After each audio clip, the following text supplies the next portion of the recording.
your mind, is the highest technology on earth. So where we have to draw the line is by asking perhaps to what extent, as the Gnostics warned, to what extent are we fascinated and consumed by these artificial technologies of simulation that we create? And to what extent does that remove us and make us oblivious to the innate technology of our own body-mind instruments, which is the technology of telepathy, telekinesis, healing, at a distance, the use of kundalini, the discovery of free energy machines, levitation. All of these paranormal powers are not exceptional and unusual freak events in human evolution. They are actually the potentials that Sophia engineered into our species for us to develop and explore and own. First of all, to own, then to develop and explore, and as we do so, to use them to create a beautiful world of discovery, novelty, and mutual aid. So I'm very happy with the Internet to the extent that it connects us together and allows us to do what we're doing right here, which is terrific. I'm very happy, and I'm extremely grateful that my voice can be heard as on this global radio of the network, of the Internet.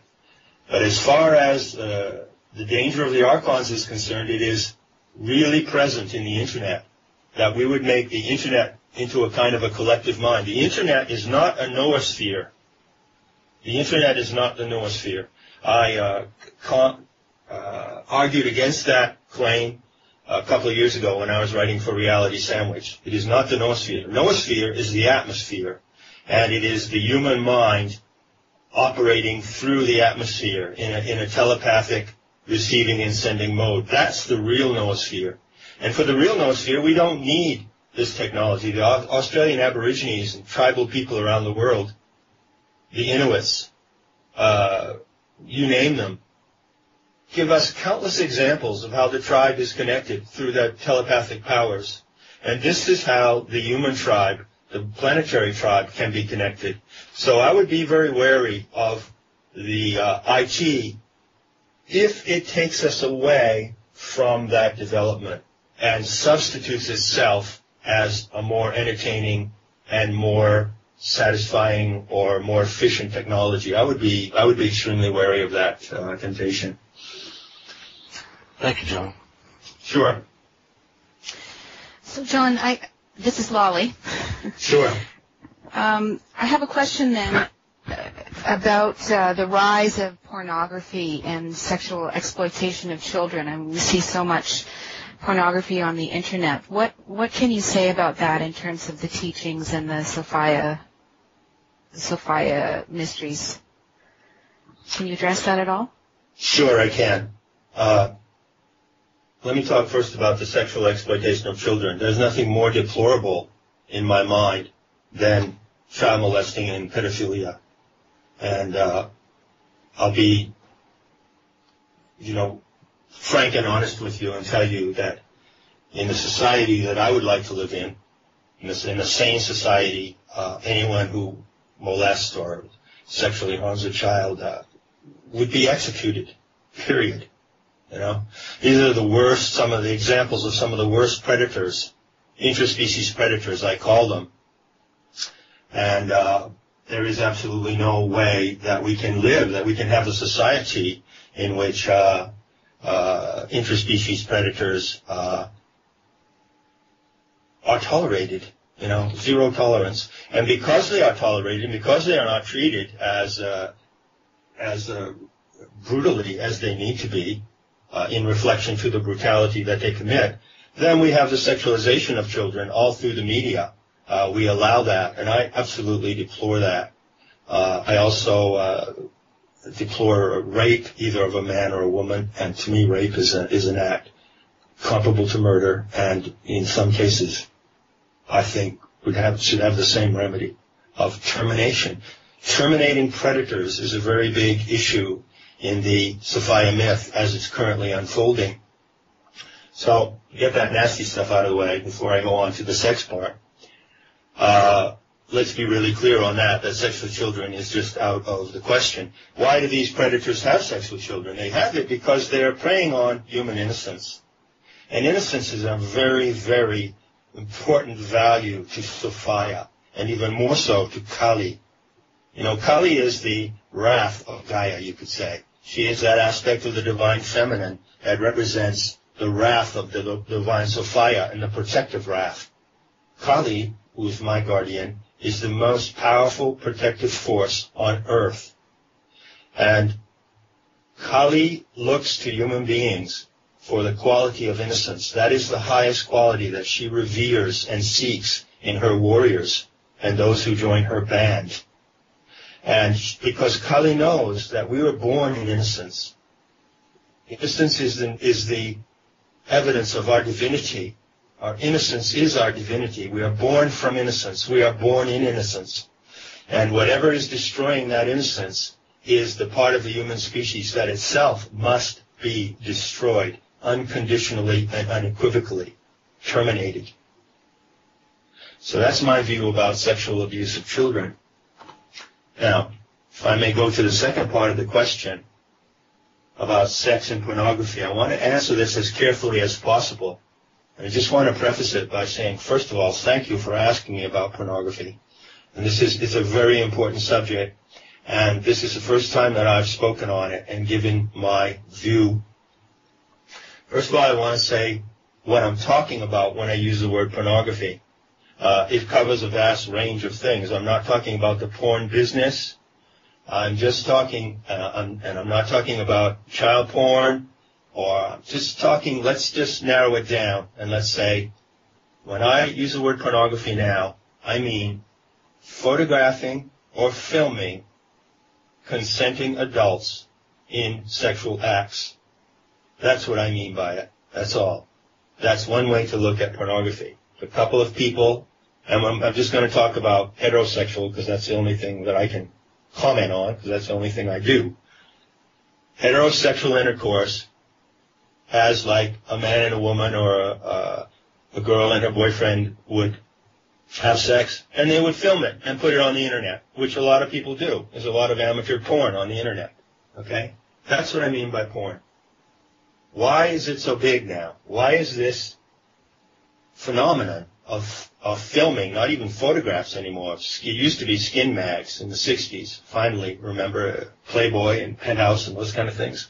Now, we've got film clips of people fucking and doing all of these acts that they do, that many people do without filming it. So why is this happening, and why is it overloading the internet?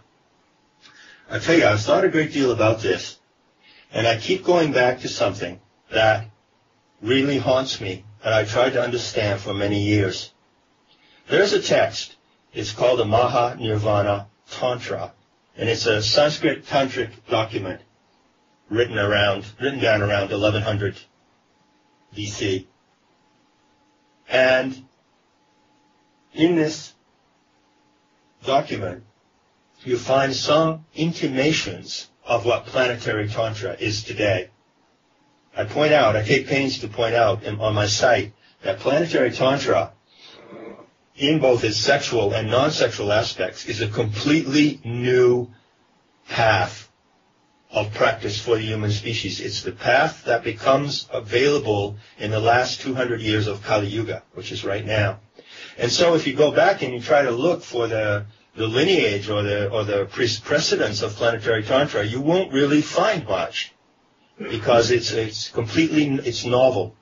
But in the Mahanirvana Tantra, you find some hints of planetary tantra as it is emerging today. And one of the things that it says in that document is that in the times of the dark times of Kali, the end of Kali Yuga, which is now, that all people, or many, many people, will practice the Kalika rites of sexual tantra. That is, the type of sexual magic and interactive Gaian magic that is guided, as it were, by Kali. That's called Kalika, K-A-L-I-K-A. So they made this statement over 1,000 years ago. When it gets down to the end of Kali Yuga, many, many people in masses are going to practice these rites. So I thought, this is really strange. It's not exactly a prediction, but what does it mean? So I'll give you what I've concluded after thinking about this very long and very hard. I think that statement, made 1,000 years ago, could be understood in the context of pornography today. I don't mean pornography, the bad aspects of it, white slavery, women being abused, the porn business. I just mean the open demonstration for anyone who wants to see of what people do when they're in the sexual act. Oral, anal, everything you can imagine. Why is that being depicted so openly? I think this is what the text was referring to. Now I'm going to add it. I probably should have a disclaimer here, and maybe one of you can make a disclaimer for me. I don't know. But I'm going to add it with my a little word from the shock goddess, Kali herself. She likes pornography, and she sees pornography as a good thing to the extent that sexual expression is wide open. It's wide open. There's nothing to hide. There's nothing to do in secret. Because when you may perform sexual intercourse with someone in private, and I also prefer to do the same, but it's not a private act, my friend. Sex is not a private act, because the way that you conduct yourself in the sexual act has tremendous ramifications in your personal life and in society and in the world around you. And so what we're seeing in pornography is the breaking out and the liberation of sexuality. It's not sexual liberation as such. It's the liberation of sexuality. And it's a good thing. I'm telling you, when I was a 14, 15-year-old kid, I couldn't go on the internet and watch this. But if I could have, I don't know how I would have handled it. I would have needed some help handling it maybe, but I would have been really grateful to see it, to see how it's done, and to see what can be done. And Kali and Gaia are both very closely aligned on the issue of pleasure. Pornography has the same value as high tantric magic and high Gaian Tantra, which is now coming forth. Because in pornography, at its very best, we see people performing acts simply for the pleasure of doing them, which is the way that sex ought to be performed. Simply for the pleasure of doing it. And to heighten that pleasure and to bring it to an art of finesse and intensity and beauty. Now, to a certain extent, I have to say I don't like porn. I don't watch it that much. I watch it once in a while, free porn. I would never pay to watch it. I watch it to see what it's like. And I would have to say, at the end of the day, that most of it is beautiful acts done in an ugly way. But nevertheless, they are beautiful acts. These acts of sexual intercourse, these acts of oral adoration, of this licking, this sucking, all of these things that are done, if they are done in innocence and totally for the pleasure of doing them, they become transcendent and sacred acts.